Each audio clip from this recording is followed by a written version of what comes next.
Hello, this is Randall Root, and we are going to look at initializer lists in this video. So here's the deal.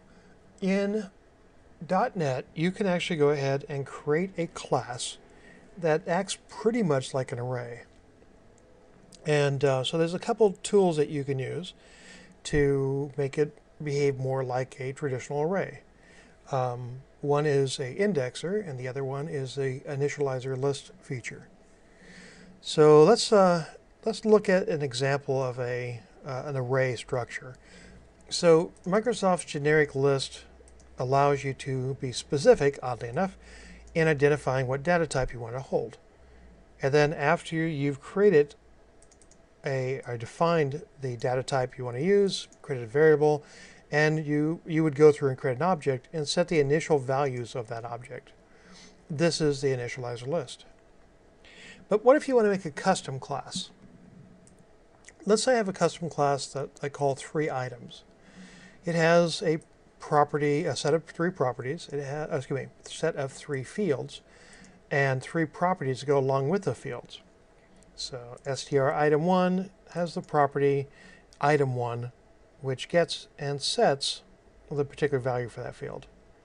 I've also got a couple of constructors, one that doesn't have anything, it's just the default constructor, and another one that allows you to go ahead and set the values when you initialize the object. You can just go ahead and set the values by passing the values in as arguments into these parameters. This is pretty standard stuff.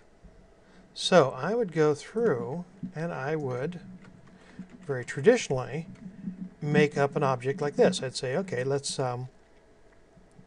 make a new object. And then this would be using the default invisible constructor that normally is there. If you add a constructor such as I did here, in addition to this invisible one, you have to actually make this one visible. You have to actually explicitly define it. If this one doesn't exist, this one will be invisibly created for you, so you don't really need it. But I want both. Okay, so a very traditional way to do it is you make the object up and you assign the values to the properties and then you do something with them.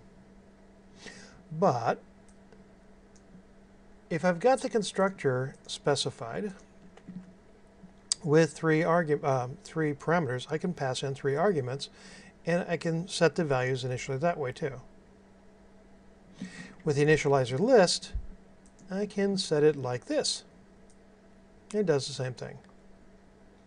Item 1, item 2, and item 3, I just explicitly define which property I'm filling up. Now I said property because it's not really actually working through the constructor. And we can see this if we take out this constructor. Actually, before I go any further, let's prove that this one's working. This one being the initializer list option. Notice that there's no parentheses here. There is the new keyword. I need that. Oops, there we go. But there's no parentheses right here to indicate that I'm like kicking off the constructor or anything. So I'm asking for item 1, which should be A, when I go ahead and run this. Oops. I can see that it prints out 4 because of this code up here where I'm asking for element 0 in the list object. But it also kicks out A because I've asked it to print out item 1. So it's working. I don't think I need this code right now. Now, if I take this constructor out, the one with 3 parameters, it still continues to work.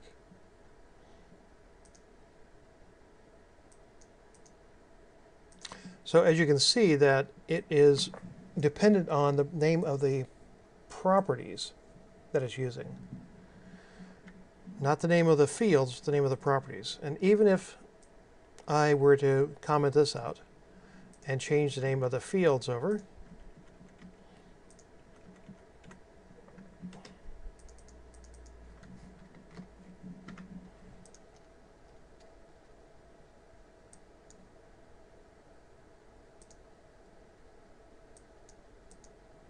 it'll still work. I mean, you don't really need to make the properties procedures, but most of the time you would. It's going to accept this. I guess that also means that you don't need this part, the default constructor. And that's pretty much true too.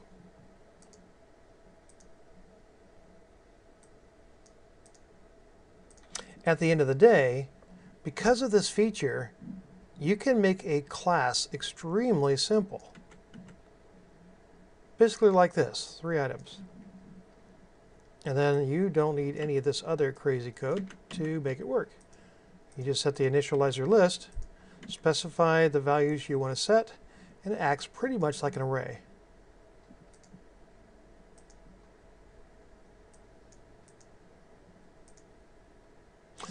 Now there are a few gotchas.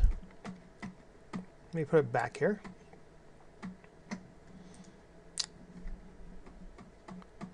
Okay. Normally you would have more of a full-featured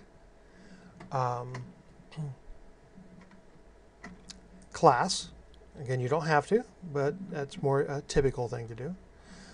You do need, if you specify a constructor with arguments, the invisible constructor that gets made for you behind the scenes goes away.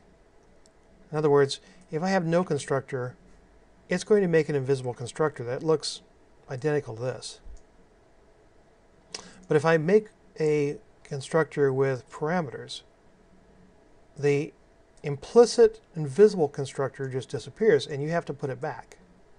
And this is important because if you don't, this code is not going to work. You remember I said that there was no parentheses here to indicate your parameter list, but it's because it's implied with this syntax. In fact, it doesn't like that. It doesn't want you to use those. And it can't find a constructor with 0 arguments. So you got to have that in. Now the reason why it worked previously is because if I take both of those out, that's implied. It's implicit. It'll automatically make a constructor with 0 arguments. But if in a more traditional format, I have one with parameters, I have to actually manually go ahead and put one back in. So again, initializer lists are a convenience. What they're made for is to be able to define a class whose focus is really about storing data, not about a lot of behaviors with the data. And when you have that feature, have a class like that, this is a nice convenience. It behaves very similar to how you would set the initial values in an array. Hopefully you found this useful, and I'll talk to you later. Take care.